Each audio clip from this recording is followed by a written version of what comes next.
أعوذ بالله من الشيطان الرجيم. بسم الله الرحمن الرحيم. الحمد لله رب العالمين، الصلاة والسلام على أشرف الأنبياء والمرسلين، صلوات الله وسلامه عليه. رب علمنا بما جهلنا وعلمنا علما ينفعنا وزدنا علما يا رب العالمين. رب اشرح لي صدري ويسر لي أمري واحلل عقدة من لساني يفقه قولي. آمين يا رب العالمين. آمين. وكتابكني رياض الصالحين من كلام سيد المرسلين وأينو كقادنين مالو البدرس وحينو سأروريي أحاديث رسول كغيب كمذا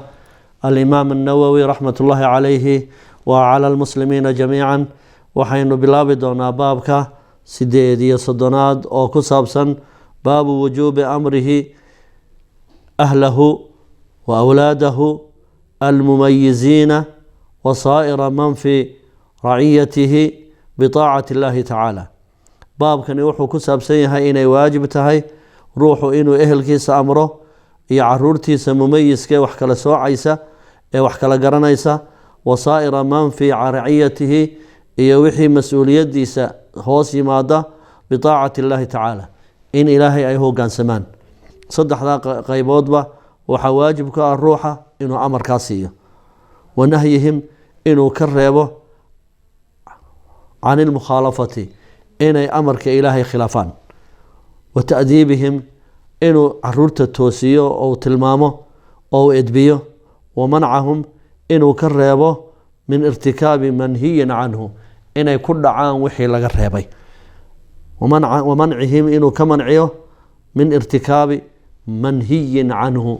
إني كل عام وحي لغنهيه. قال الله تبارك وتعالى وأمر أهلك بالصلاة واصطبر عليها. إلهي وحو إنقو أدون صدي أو إنقو إدو وأمر أهلك إهلك غفر بالصلاة صلاة واصطبر عليها ولبا هكني يتشبنه الصبر أمر والبكو على العلي. قال تعالى يا أيها الذين آمنوا كوي إلهي الرسول برمييو قو أنفسكم نفتي نبت بادية وأهليكم إهلكين ونارا كبت بادية. وعن أبي هريرة رضي الله تعالى عنه قال وحوري أخذ الحسن بن علي رضي الله تعالى عنه صحابي قاسو دائر عرورة أي وحو ميلك قاتي تمرة من تمر الصدقة حبت تمرة أو تمريه سكذا كم ذا أيو حبت الله صباح إسقى إنا يرى فجعلها وحو يلي في فمه أفك أيو قليه. فقال رسول الله صلى الله عليه وسلم نبي قا أركي إسقى حوله صدقة أها عنية وحبت تمرة markaasuu nabigu wuxuu yidhi kakh irmi biha ish baynu inagu nidhaahnaa ilmaha yar markaynu waxyaalahaaynu u diidayn irmi biha tuur sababta oo ah aala beyti rasuulillaahi waxaa ka xaaraan ahaa inay sakada wax ka quutaan. markaa tuf buu yidhi waxa weeyaan waa ilmihiisii oo faaduma dhashay isna ehlu beytku ka mid yahay xasan iska tuur buu yidhi. markaa wixii aan munaasib ilmaha u ahayn hadduu yar yahay xataa in laga maanaco oo la baro inaan waxaas fiicnayn ayaa sunna. ama calimta xasanow miyaanad ogeyn annaa annaga laa naakulu sadaqa inaanaan sakada cunin haddaan aalubeydka nahay. ilmihii yaraabuu ku ababinaya shareecada rabbi. muttafaqun calayh. wa fii riwaayatin riwaayo kale waxay odhanaysay annaa laa taxilu inaanay annaga noo xalaalahayn lana annaga الصدقة صدقة إناني نو حلال هين سو ما أجد حسنه. كخ كلمة داسي يقال بإسكان الخاء وحلو قد واقع خاء أول الريبيو ويقال بكسرها إيض الله صدبه مع تنوين أو لبا تنوين لقد كخ هذه الليلة وهي كلمة وإري يواد سجر للسبي المها لقا عليا عن المستقدرات وحيالها لقرنسانا عن فعنين محان كرادا ليتا وحيالها لقرنسانا أيا المها لقا وابيا إرقاس مركا لقود واقي. وكان الحسن سبيا والمو يربو مركا عرورة. وعن أبي حفص عمر بن أبي سلمة عمر بن أبي سلمة عبد الله بن عبد الأسد ربيب رسول الله صلى الله عليه وسلم نبيك أياه هو يدي قبي وأبو سلمة أياه دلي إنن كاير oo cumar la odhan jiray qaala wuxuu yidhi kuntu ghulaaman waxaan ahaa ilmo yar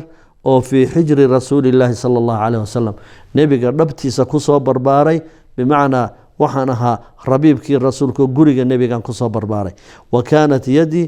waxay ahayd gacantaydu markaan wax cunayno tatiishu fi saxfati xeedhada kolba meel bay gacantaydu u boodboodi jirtay faqaala lii rasuulu llahi sal allahu caleyh wasalam deedna nebigu wuxuu igu yidhi yaa ghulaamu wiilkanow sami illaaha tacaala markaad wax cunayso magaca ilaahay horta ku bilow wakul biyamiinika midigtaadana ku cun wakul mimaa yaliika calafkaaga halka kusoo xigta kaga cun oo xagga kusoo xigta cun famaa zaalat tilka dacmatii bacdu weligay kamay zuulin cuntadaydu xaaladaa uu nebigu i faray bisinkaan qabsan jiray markii midigtana waan ku cuni jiray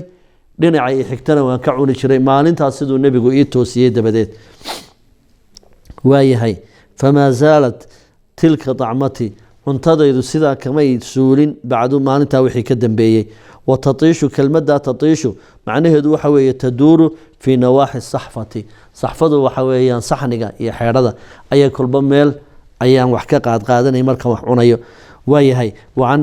ibni cumara radi allahu tacaala canhuma qaala wuxuu yihi samictu rasuul lah sal alla alay wasalam yaquul nebigaan ka maqlay isagoo odhanaya kullukum raacin mid kastoo idinka ka midihi waa raaci waxbaa loo dirayo inuu yani mas-uuliyad baa saaran wa kullukum dhammaantiinna mas-uulun can raciyatihi waxaa ilaahay uu u dirtay waa lagala xisaabtamaya waalimaamu raacin wa mas-uulun can raciyatihi imaamka yani boqorka ahi waa raaci ilaahay baa wax u diray waana laga xisaabtamaya wاrajulu raacin fii ahlihi ehelkiisu isna mas-uul ka yahay wamas-uulu can raciyatihi isna waa laga weydiin doonaa waxaas wاlmarأatu haweentuna raaciyat fii beyti zawjiha haweenta ninka guriga ay ninkeeda gurigiisay mas-uul ka tahay wamas-uulat can raciyatiha waxaa loo diray waa lagala xisaabtamaya wاlqaadimu raacin ninka shaqaalihii waa nin raaciya fii maali sayidihi ninkaa uu u shaqeeya xoolihiisa wamas-uulu can raciyatihi mas-uuliyadaasna waa lagala xisaabtamaya fakulukum raacin wamas-uulu can raciyatihi nin kastaaba xil buu hayaa xilkana waa lagala xisaabtamaya wacan camr ibnu shucaybin can abihi can jadihi saddexduba waxay ahayn saxaabe radi allahu tacala canhum qaala rasuulu lah sal allahu alيh wasalam nebigaa wuxuuna amray oo nagu yidhi muruu awlaadakum bisalaati ubadkiina yaryar salaada fara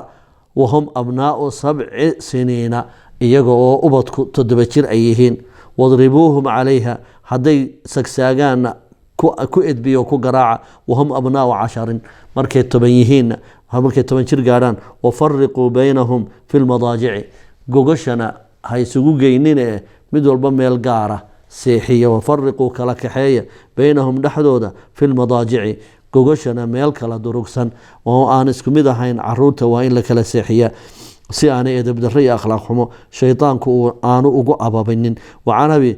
sabrata bni macbadin aljuhaniyi waxaa laga wariyey qaala inuu yihi qaala rasuulu lah sal alla alay wasalam nebigaa wuxuu yidhi callimuu asabiya ilmaha yar waxaad ku tacliimisaan asalaata ل7 siniina markuu 7 jir yahay wadribuuhu calayha ibnu 10 siniina haddii uu taa markaa googooyo markuu 10 jir yahayna ha lagu edbiyo oo ha lagu garaaco waxaa kaloo lafdiga abu daawuud odhanaya muruu asabiya ilmaha bisalaati salaada waa inaad amartaan idaa balaqa 7 siniina 7 jir markuu gaadho baabkani waa baabkii 9 baabu xaqiljaari wاlwasiyati bihi jaarka iyo ologa iyo dadka aada ologa tihiin yani jaarka tihiin waa laysu dardaarmayaa iyo xaqa ay isku leeyihiin jaarku uu leeyahay qaala allahu tabaaraka watacala ilahay wuxuu qur-aankiisa ku yidhi wacbudu llaha ilaahay caabuda walaa tushrikuu bihi shay-an ilaahay waxba ha u shariig yeelina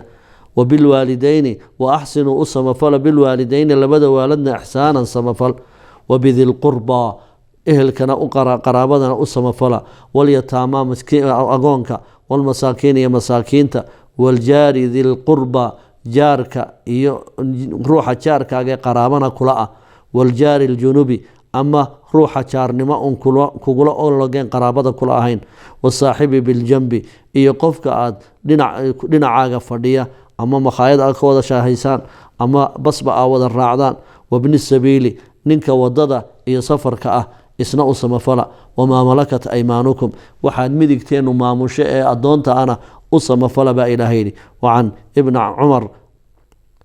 وعائشة رضي الله تعالى عنهما لبدا صحابي وحي قالا يدهدين قال رسول الله صلى الله عليه وسلم نبيين وحويري ما زال جبريل إيجامدين يوصيني بالجار إنه جارك إيجالا هدلو إيجالا دردارمو حتى ظننت وحابا أملي أنه سيورثه سيدو هدلك أوليغيو إنه أورندو أنه حيث نحلين.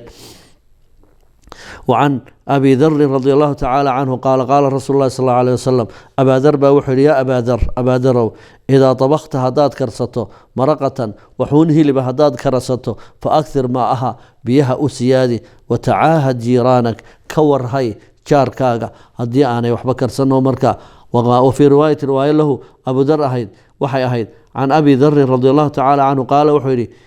إن خليلي صاحب كيجي نبي قوتشي عليه الصلاة والسلام أوصاني وإي دردارمي وحونا يقول دردارمي إذا طبخت مرقا هدياد هيلب كرسانيسو فأكثر ماءه بيها أكردي ثم انظروا حد كور هيسا أهل بيت من جيرانك أهل بيتك جيرانك دادك قريها كتشري شاركاغا كور هاي وهدي أباهيهين فأصبهم منها بمعروف فأصبهم قارسي منها wixii aad karsatay ee hilibkaaha bimacruufin si oo wanaag ku jiro waa inaad wax uga siisaa waa haddii ay baahan yihiin canaweyna jaarku iska warhayaan weeyaan. وعن أبي هريرة رضي الله تعالى عنه أن النبي صلى الله عليه وسلم قال وحوري والله بان كدارته لا يؤمن والله لا يؤمن صدح شرب النبي كعلي إيمان كامل لغمه هليو قيل وحال لمن يا رسول الله قفك إيمانك سدا وعمي واكما قال وحو النبي الذي لا يأمن جاره بوائقه وننك أما الروح لا يأمن آنك أمان هلين جاره عند جار كيسيه بوائقه دبتيسة قفك عن دبتيسة شاركو كبد بادين قفك سي إيمان ماله. وفي رواية لمسلم رواية مسلم أوريه وحيتري لا يدخل الجنة جنة مقلو من لا يأمن ننكانو كآمن نقنن جاره جار كيسو بوائقه دبتيسيو هقر دامديسة.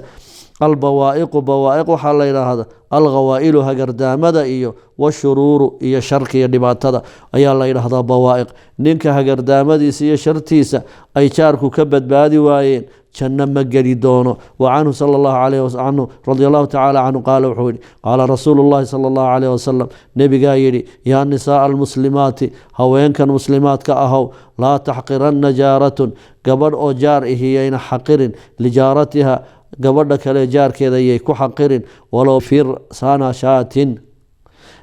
walow haddii karaaciin ama dhilaandhilyaha qoobka adhiga oo kale marka la karsado maraq yar baa ka soo baxa haddii reerka jaarkaagii intay karaaciin samaystaan ama dhilaandhilyaha lugaha adhiga oo kale la karsado maraqeeda iyo karaaciinka wax lagaaga keeno dumar yahow arrinkaasiyuu idinla yaraanin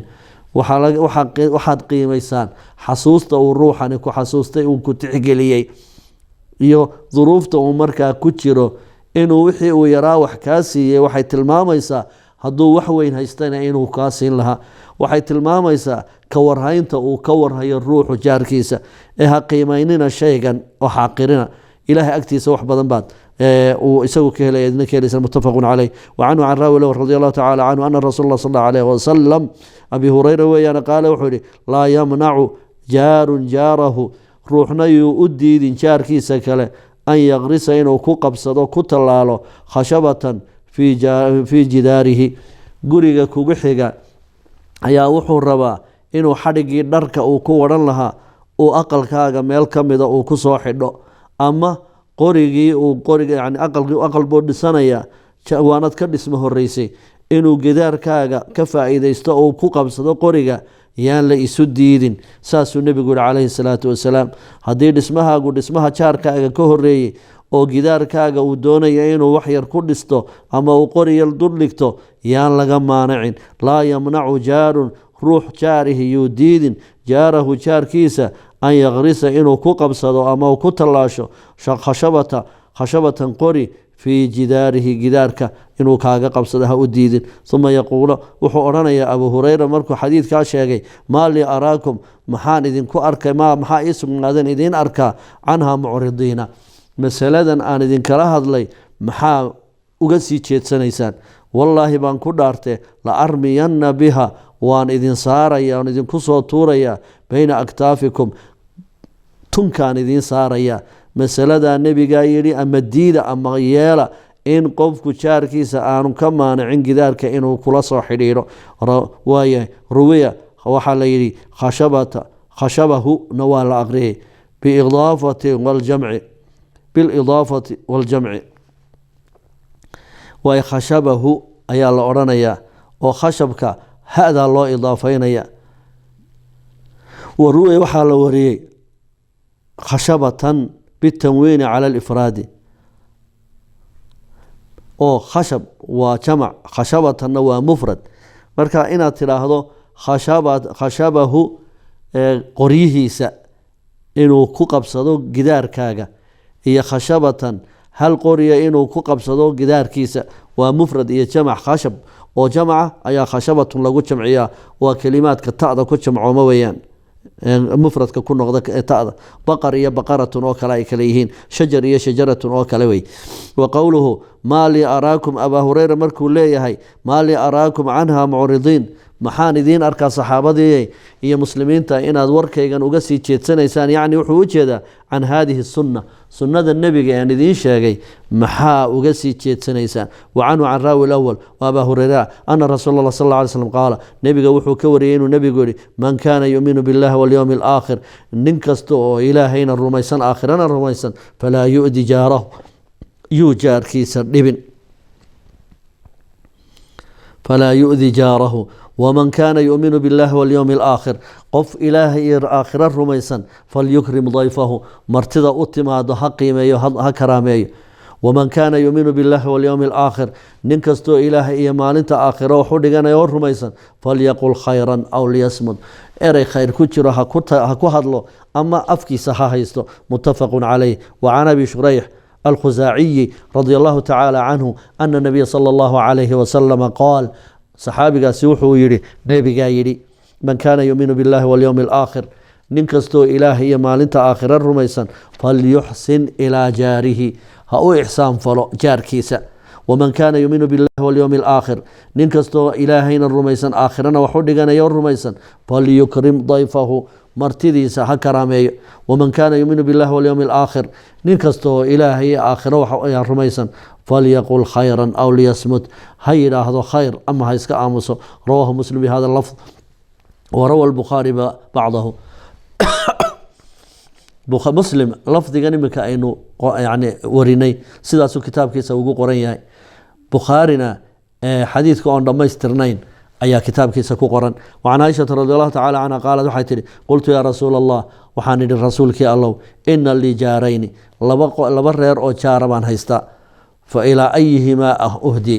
haddaan wax uun hadiyad bixinayo labada jaarkayga keen siiya oon u hadiyeeya qaala wuxuu nebigu yidhi aqrabihimaa minki baaban labada reer hadba kii albaabkiisu kuu dhow yahay ayaa ka xaqle ka shisheeya وعن عبد الله بن عمر رضي الله تعالى عنهما قال رسول الله صلى الله عليه وسلم نبي يدي خير الأصحاب عند الله تعالى خيرهم لصاحبه ضدك صاحبه وحا ugu khayr badan ilaahay agtiisa ninka saaxiibadiisa aad iyo aad u ixtiraama wanaajiya wa khayrul jiirani عند الله jiiraanka dadka jaarka waxa ugu sita ilaahay agtiisa khayruhum lijaarihi jaarkiisa ninka aad iyo aad u tixgeliye wanaag u sameeya baabkii afartanaad baynu gelaynaa baabu biri lwaalideyni wasilati alarxaami halkan waxaynu ka gelaynaa birulwaalideynka fadliga uu leeyahay in labada waalid loo samafalo iyo in qaraabada la xidhiidhiyo ayuu baabkanina ku saabsan yahay qaala allahu tabaaraka wa tacaala ilaah baa qur-aankiisa ku yidhi wacbudu llaha ilaahay caabuda oo walaa tushrikuu bihi shay-an ilaahay waxbaha barbar dhigina wabilwaalideyni ixsaanan una samafala waalidiintii wabidli qurbaa iyo dadka qaraabada ah walyataama iyo agoonta walmasaakiin iyo masaakiinta waljaari dilqurba jaarka idiin dhow oo qaraabada aad tihiin waljaari ljunubi iyo jaarka dhinacaaga ku dhegsan walsaaxibi biljambi iyo ninkaad ruuxaad dhinac fadhidaan wabni sabiili iyo qofka oo safarka ah wamaa malakat aymaanukum iyo makhluuqaadka aad addoonta idin ee gacanta ku haysaan wa qaala tacaala ilahay wuxuuhi wattaquu ladii tasaa'aluuna bihi ilaahay ka cabsada ilaahaad isku baridaan walarxaama arxaamtana xaqeeda mariya oo iyana aad iyo aad isooga dhowra waqaala tacaala ilaahay wuxuu yidhi waaladiina yasiluuna maa amara allahu bihi an yusala waaladiina qowmka yasiluuna xidhiidhinaya waa qaraabadii maa amara allahu wixii ilaahay uu amar ku siiyey bihi shayga an yusala in la xidhiidhiyo ajri iyo xasanaad baa halkaa ku jira aayadda dhammaadkeeda waqaala tacaala ilaahay wuxuu yidhi wawasayna alinsaana biwaalidayhi xusna waxaanu kula dardaaranoon amarnay insaanku inuu labada waalid u axsaan falo waqaala tacaala ilaahay wuxuu yidhi waqadaa rabuka ilaahay wuxuu waajibiyey anlaa tacbuduu inaydnaan caabudin ilaa iyaahu isaga mooyaane wabilwaalidayni ixsaanan labada waalidna inaa u ixsaan fashaan baa waajiba imaa yabluganna haddii ay gaadhaan cindaka adiga alkibara da-da axaduhumaa midkood hadduu agtiina ku da-oobo aw kilaahumaa ama labada midkood hadduu agtiina ku gaboobo falaa taqul lahumaa ha karaahaysanin oo ha odhanina uffin hadal uu dhegtiisu diido sida uf iyo ish iyo wixii lamida walaa tanharhumaa hadal canaana ha ku odhanin waalidka waqul lahumaa qowlan kariima asalkaagaba ruuxii ku dhalay hadal fiican mooyaane hadal oo karaahiya ku jirto ama hadal dhiif leh iyo inaad sawdka kor ugu qaado waa xaaraam weeye waqfid lahumaa waxaad u dabcisaa waqfid u dabci lahumaa iyaga janaaxaka dhinacaaga addulli dhinaca naxariista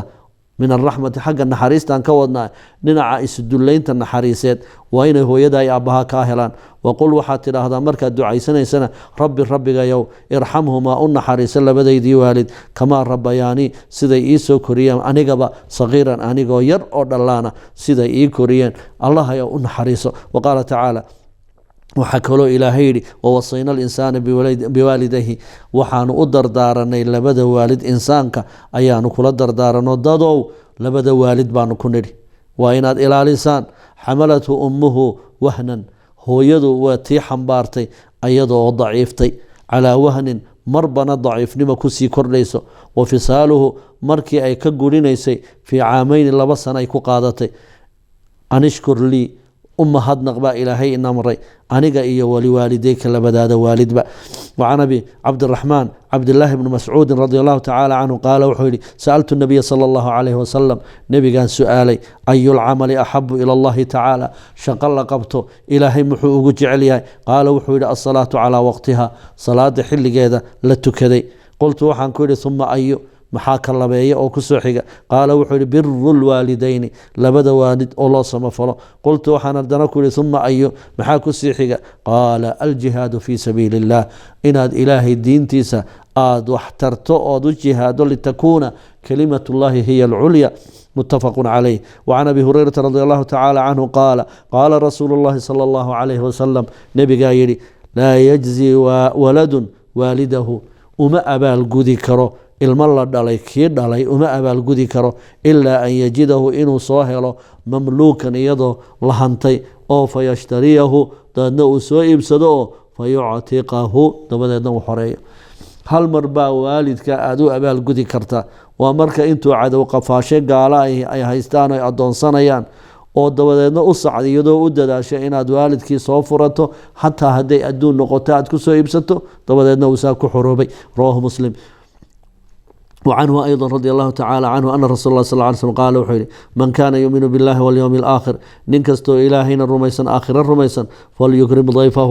ضيف كيسي مرتدها إلى اليوم كرامي ومن كان يؤمن بالله واليوم الآخر فليصل رحمه ننك إلهي ما نتقيام الرميسا ها حريريو رحمكيسي قرابديسا ومن كان يؤمن بالله واليوم الآخر ننك إلهي ما نتقيام الرميسا فليقل خيرا أو ليصمت حكو قوله شيء خير أما يسك آمسه وعنه عن راوي لو قال وحوري قال رسول الله صلى الله عليه وسلم نبي كان كما غلي أو يسقوله نبي يري إن الله تعالى خلق الخلق إلهي ددكو خلقك يا مخلوقاتكو أبو ري مخلوقات كان أونك يا بو إلهي أبو ري حتى إذا فرق مركو دميستر منهم مخلوقاتك قامت الرحم قرابدي أو صورة إلهي أسمي قاب أي هدل كرتو قرابدا بن آدمك أو الله صورة دي با استاكتي faqaalat waxay tidhi qaraabadii markii makhluuqaadkii la dhammaystiray abuurtooda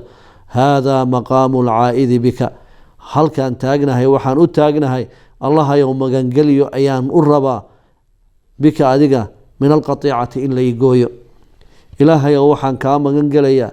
in qaraabadu ay go'do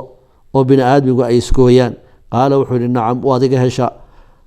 amaa tardiina qaraaboy miyaanad ku raalli noqonayn an asila inaan xidhiidhiyo man wasalaki ciddii adiga ku xidhiidhisa wa aqtaca aniguna aan xidhiidhka u gooyo man qatacaki anna aan safaaradaha ka qaaton xidhiidhka u gooyo cid kastoo ku goysa haddii qofku qaraabo goys noqdo ilaahay gurmadkiisa waa ka xidhmaya qaalad waxay tidhi balaa intaan raalli baan ku ahay haddaad ilaahow ciddii i goyso aada goyso ciddii i xidhiidhisana aada xidhiidhiso intaasi way qancisaa qaala markaa wuxuu yidhi fadaalika laki sidaasi waan kuu yeelay way kuu sugnaatay qaala rasul uma qaala rasul sal alay wasalam nebigu deedna wuxuu yidhi iqra'uu in shi'tum haddii aada doontaan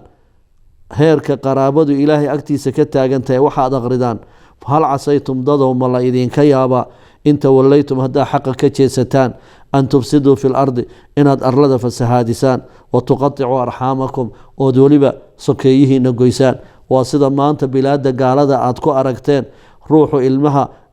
marka uu dhalo ayaa isugu dambaynaysa waalidkana wax allaaliya wax xidhiidh oo dhex mari doona ilmaha iyo aabbihii iyo ilmaha iyo hooyadii ma jiro markuu waalidku gaboobana meel geerasha ayaa lagu tuurayaa inanka iyo aabbihii iyo inanta iyo hooyadeed wax allaaliya wax xidhiidha oo yeelanayaan ma jirto mid walba separate bay kala qaadanayaan islaantu halkaasay ku silcaysaa inantu markay gabowdana iyana sidaasunbaa loo tuurayayo geerashka loogu tuuraya oo marka xaqa laga jeesto way dayacmaysa xuquuq badan baa dayacanta marka ilaahay wuxuu yidhi ma la idinka yaabaa haddii aad xaqa iskaga jeedsataan oo diin islaamku idin qancin waayo an tufsiduu fi lardi inaad khasaaro u dhaamisaanoo arlada fasahada kusoo kordhisaan wa tuqaticuu arxaamakum riximka iyo yani sokeeyuhuna uu kala go-o ulaa'ika kuwaas ee xidhiidhka kala goosta ee qaraabadii xidhiidhin waaye aladiina waa qowmka lacanahum allah ilaahay uu lacnaday fa asamahum ilaahay waa dhega tiray wa acmaa absaarahum dhaayahoodiina ilaahay ay xaqa ku arkayeen ilaahay wuu ka qaatay wa fii riwaayati lilbukhaariy faqaala allahu tacaala ilaahay wuxuu yidhi man wasalaki qaraabo iyo raximow ciddii ku xidhiidhisa wasaltuhu waan xidhiidhin waman qatacaki ciddii ku goysana qatactuhu anna waan goyn ayuu ilaahay ku yidhi qaraabada wa canhu can raawi lahu radi allahu tacaala canhu qaala jaaa rajulu nin baa yimi ilaa rasuuli lah sal alla alih wasalam nebiga ayuu u yimi faqaala wuxuu yihi yaa rasuul allah rasuulka ilaahayow man axaqu nnaasi bixusni saxaabati yaa iigu mudan inaan si fiican ula dhaqmo qaala wuxuu yihi ummuka hooyada qaala wuxuu yihi uma man iigu daryaan kale ku xiga qaala ummuka qaala uma man qaala ummuka 3 jeer baa uu ka dalbaday yaa igule yaa igule yaa igule xuquuq uma man mar afraadkii ayuu haddana waa kuma qaala abuuka aabbahaabaa mar afraad kale muttafaqu calayhi wa fii riwaayati ya rasuula allah riwaaya kale waxay ahayd si kale haddii aan u dhigno macnaha man axaqu bixusni suxbati yaa iigu mudan inaan si fiican ula muxaasharadon ula dhaqmo qaala wuxuu ihi ummuka uma ummuka uma ummuk uma abuuka uma adnaaka deedna aabbahaaba afara uma sida ay kuugu kala dhow yihiin uma adnaaka ka kuugu dhow adnaaka ee kuugu dhow siday deedna kuugu kala dhow yihiin ayay u kala yeelanayaan wasaxaabatu bimacnaa asuxbatu unbaa laga wadaa saaxiibtinimada inaad la rafiiqdo ood si fiican ula mucaamalooto wa qowluhu uma abaaka uu yidhi haakada huwa mansuubun bificlin maxduufin abaaka baa la yidhao way kor dhaban tahay oo kordhowguna waa alifkaa la taagay waxaa alifkaa loo keenay ficil baa meesha ku qarsoon uma dabadeedna bira abaaka inaad bira u samafal abaaka oo isamka abaaka waxaa lagu kor dhabay oo alifta loogu taagay ficilkaa bira oo amar ah ayaa kor dhigay wa fii riwaayatin uma abuuka wahada waadixun marna abuuka waa la aqriyayo taasna icraabteedu way muuqataa buu yidhi wa canhu can nebi sal ll ly slm qaala wuxuu yihi nebigu raqima anf nebigu wuxuu yihi waxaa boodhoobay oo duloobay sanbaa boodhoobay uma raqiba anfu yani sanbaa boodhoobay uma raqiba anfu sanbaa boodhoobay oo duloobay waa nin yani ruux baa dulaysan bay ka dhigantahay. alanfu waa sanka, araqmuna waxa weeye waa boodhkii. sanbaa yani duloobay oo dhulka ku dhacay oo aan qiimo lahayn oo bilaa sharafa. waa kuma man adraka abawayhi ruux soo gaadhay labadiisa waalid oo nool cinda alkibari oo da noqday. axadahumaa midkood buu soo gaadhay aw kilaahumaa ama labadoodiiba wuu soo haleelay falam yadkhul iljanna sababtoodana janno ku geli waaye. alla ilaahay fursad baa kaa kal dhuntay. alla ilaah wuu khasaaray. ruuxa waalidiintii oo nool soo gaadhay ama mid ahaan soo gaadhay, nolol ku soo gaadhay oo sababtiisa jannada ku beegsan waaye. وعنه عن النبي صلى الله عليه وسلم رضي الله تعالى عنه أن رجلا أبا هريرة ولي وتوحو يري نبا قال يري يا رسول الله رسولك إلهي أبو يري إن لي قرابة أنيقو وحان هايستعدد أو سكي هايقا أصلهم وان حريرينيا ويقطعوني أنيقا سإنتا ويقوينيان oo dhib iyo hawl unbay iila joogaan rasuulkii ilaahayow qaraabadaydi way igoynaysaa buu yidhi. haddii alla yidhaahdo 5 daqiiqa ay kaga tarsantay waa ila taraartay. halkaa maanta casharkeenu haynoogu joogo. wabilaahi towfiiq, wasalaamu calaykum waraxmat ullaahi wabarakaatuh.